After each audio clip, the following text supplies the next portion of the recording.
Turning now to the showdown in the Silver State. Nevada, of course, a key battleground in the race for president and the site of Wednesday night's final presidential debate. The latest Real Clear Politics poll average has Hillary Clinton and Donald Trump in a dead heat there, with Clinton up by just a point.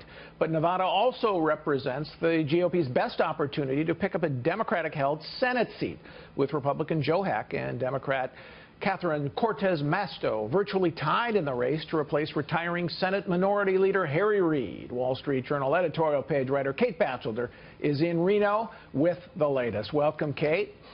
Hi, Paul. So you saw the debate last night. What argument is Joe Heck making for his case in the Senate? The Joe Heck pitch is basically that he can be trusted on the economy, on health care and Obamacare, and on national security.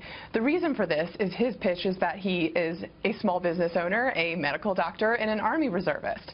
So he's been pounding these themes pretty hard throughout his campaign. So he's a brigadier general, too, in the reserve, correct? Correct. So he's not just Yes. like a private like me or something like that. Or I wish I were a private in the reserve, but that's it. So he's had a real legitimate career.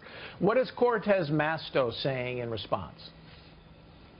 Cortez Masto is not running on any particular platform other than Heck is responsible for everything Donald Trump has ever said, and he's a tool of the Koch brothers. It's basically a repeat of what we saw in 2014 when the Democrats tried to paint, say, Joni Ernst, a Republican in Iowa, as a Koch brothers tool. Okay, when you say Koch brothers, you mean Charles and David Koch, the businessmen who spend a lot of money in campaigns. They're libertarian brothers. So she's trying to attach Heck to them and say you're somehow illegitimate because of that association. Is that working? It doesn't seem to be working, mostly because most Nevada voters don't seem to care who the Koch brothers are. Right. And this is a very transparent strategy from Harry Reid, who basically selected Cortez Masto to take his seat. She's a former attorney general for the state of Nevada, and he took over her campaign, or he sent his people in when it looked like she was floundering a while back, and she came in there, and he brought his aides in to try to rescue, and that's when they came up with the Trump linking Heck to Trump. Did she hit that point again and again and again in the debate?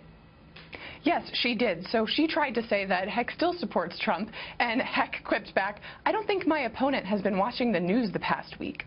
So basically, she's relying on Harry Reid's staff, but you'll notice that Harry Reid is not on the stump with her when Cory Booker is with her today, Elizabeth Warren has been through the state, and Hillary Clinton has campaigned with her.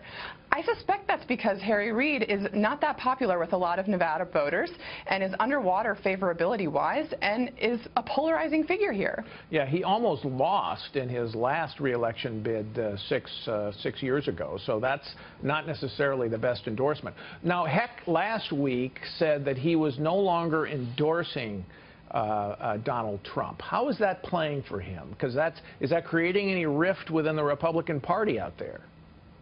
Of course this will have some consequence, but it's hard to know at this point. A GOP internal poll this week showed that 14% of voters were more likely to vote for Heck because of his unendorsement of Trump, and that 14% were less likely to vote. So 70% of voters said they don't care. So it's just a wash. It could be a wash. Democrats are eager to make it seem like Heck will be tanked by walking away from Trump, but that is far from clear. All right, what's the broader political context here in Nevada, the presidential race? Because it's really surprising to me that this is as close as it is, given that Obama carried the state twice, and it has a huge number of Hispanic voters as well as Mormons who haven't exactly been warm to Trump. What's going on? Well, I think there's a lot going on, and one is that Nevada has a large population of voters with high school degrees and some college, but not college educated. Right. It has a large white working class. We know Trump is very popular among these groups. It also is a bit of a transient state, especially Las Vegas. People move for a while, they stay, they leave. This might be helping Trump. And there's also the fact that Nevada was hit hard by the 2008 recession and has been slower to recover than other parts of the country. And voters are not happy with the economic status quo. All right, interesting, Kate. Thank you very much. Now,